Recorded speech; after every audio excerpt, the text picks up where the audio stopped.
Hi,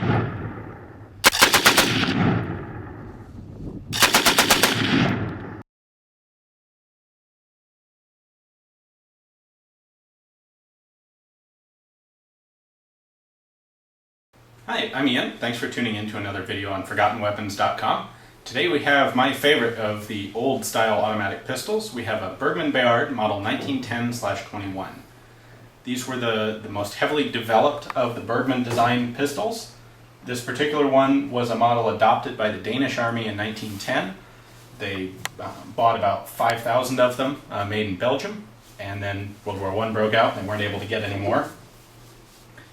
After World War I in 1921, 1922, they decided there were a few little tweaks they wanted to make to the design, and they wanted a few more. But at that point, they decided to build them in Copenhagen instead of Belgium. So this is one of the Danish-made examples. It's got some modernized features to it. The basic improvements they made at that point, they increased the width of the grip, makes it a lot more comfortable to shoot. You can see that has a fairly wide grip even by today's standards. They added some extra material to the extractor to increase its strength, keep it working a little better. And then there were some minor changes to the sights, a few other little details. These are, I think, really quite fun to shoot. And we figured we would take this one, show this one to you today and take it apart and see how it works. So the first step in disassembly, of course, is to unload the gun. Take the magazine out, check the chamber, gun is empty. On this particular design, what we have to do is remove the bolt, and then the whole top slide will come off. So the first step in disassembly of the Bergmann is to take out the firing pin right here, which is done by removing the retaining pin, which is actually a cross pin running here in the cocking handle.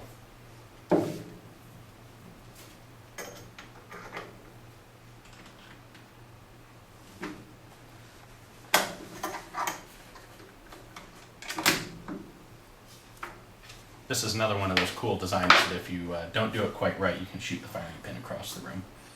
So the firing pin comes out. We now have a mainspring captive inside the bolt here.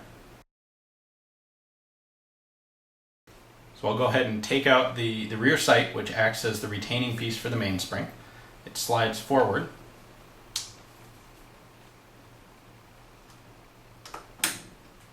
And pops out. You can see it's got a hole in it for the firing pin. So when the gun's completely assembled, the rear sight holds the mainspring in place and the firing pin holds the rear sight in place. Now,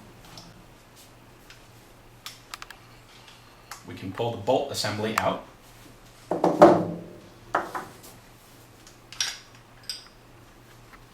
We can pull the top slide out. We can pull out the locking piece.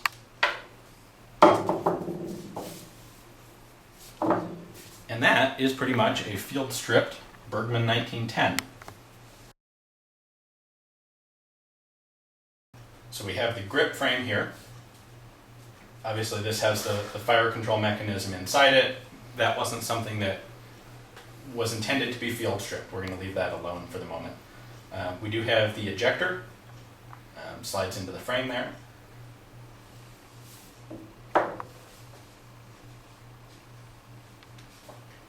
On the Belgian-made guns of this type, the barrel was actually an integral component manufactured with the slide assembly. When the Danes went and made their changes, one of the other changes they made was to make the barrel a separate component that would thread into the slide, which makes it much simpler to manufacture. These are still fairly complex and expensive guns, but it's simpler if you can deal with the barrel separately. We have the recess here where the locking piece moves in the slide. And one other element of note here, when the gun recoils and recocks itself, it's actually this metal stud that's pushing the hammer back. It's not actually any part of the bolt itself. The whole assembly of this gun is kind of like a jigsaw puzzle where you have to fit one component into the next, and then that into the next, into the next, and so on. The bolt itself isn't all that complicated other than how it relates to the other parts. You have an extractor on top. There's a cutout here for the mainspring. And you have locking lugs on the bottom. Now this works in conjunction with the locking piece here. And that slides over, and when I hold it down, it'll move freely across the bolt. But I can also push it up into the locking lugs. So the way this functions in the gun is when the slide is fully forward, this locking piece is cammed upwards and locks the bolt into the slide. Then when the slide moves backward, this locking piece gets cammed down, and it's only moving less than 1/16 of an inch when it comes down, but it's enough to unlock and allows the bolt to then travel backwards.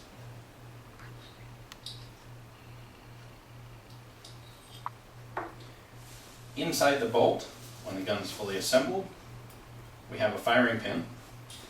The firing pin runs inside the mainspring, which keeps it in place. The firing pin acts as a spring guide. There is also, you can see the firing pin is reduced in diameter up here. There is a firing pin spring on this gun as well that prevents the gun from slam firing. At the moment, the firing pin spring is nested inside the mainspring, and it'd be a little bit of a pain to get it out. But that's how the gun works. There is a second small spring on here to keep pressure on the firing pin backwards. One of the tricky parts of assembling, and particularly reassembling this gun, is that in order to, before you can put the firing pin in, you have to put in the mainspring retainer, which means you have to compress the mainspring up enough that you can drop the retainer in place. Well, there's no guide on the mainspring at this point, and it has a tendency to kink, so it kind of takes 3 hands to compress the spring and hold it down in place and then drop the rear sight, the mainspring retainer, back in place. Alright, so let's go ahead and do some reassembly of this piece. We start with the slide mechanism, and we're going to put the locking piece into it. There is a semicircular recess there which matches up with the pin in the top. So we'll slide that in. Then this assembly drops onto the frame of the gun. Next step is to insert the bolt. Now, in order to get the bolt in, the gun has to act like it's unlocked. The gun has to be unlocked, which means the slide has to be all the way back. There we go. Now we can push the slide forward. The next step is kind of the first real tricky one, putting in the rear sight, which is the mainspring retainer. To do that, we have to compress the mainspring in. Basically, I'm going to push the mainspring in until it's past the rear sight. We can pull the high-tech tool out. Now at this point, the mainspring is in there, but I can't cock the gun, because if I do, the spring will kink all up because it has no guide to it. The firing pin acts as the mainspring guide, so we'll put that in right now. There we go. Now, the last step is to depress the firing pin in so that we can put in the firing pin retaining pin.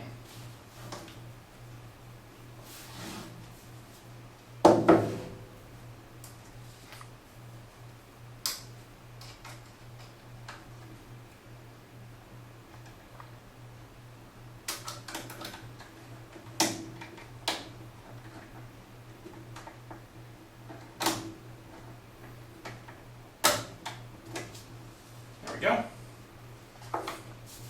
And now, it hardly looks like there's a pin in there at all.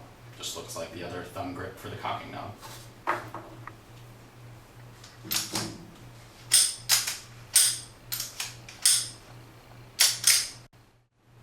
So the 1910 Bergmann has some notoriety as being really the longest lasting of these very early modern automatic pistols. These were used by the Danish Army until 1946, when they finally exchanged them for Browning high powers. It's also my perennial favorite of the old guns, and I really think it's time to go out and shoot it some. Thanks for watching.